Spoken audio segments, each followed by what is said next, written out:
ગુજરાતનો આદિવાસી વિસ્તાર એટલે ગુજરાતનું સાંસ્કૃતિક આભૂષણ.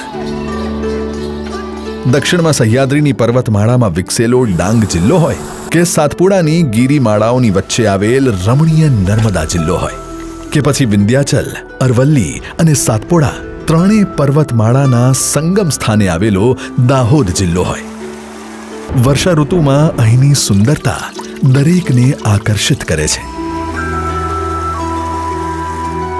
અહીં લીલીછમ ધરતીને મળવા આવતા આભમાંથી ઉતરેલા વાદળો અને વાદળોને ભેટતા ઉતુંગ પર્વતોનો અદ્ભુત નજારો ખરેખર મનભાવક છે.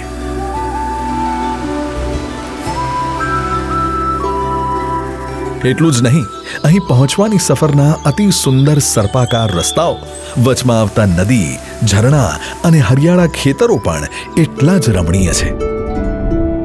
તો વળી ઝરમર વરસાદમાં ઘૂઘવતા ડાંગના ગીરા અને ગિરમાલ ધોધ, રાજપીપળા નજીક આવેલ બોરિદ્રા, નિનાઈ અને ઝરવાણી ધોધ તેમજ દાહોદનો જલધારા ધોધ તેની વાછટથી તન અને મન બંનેને તાજગીથી ભરી દે છે.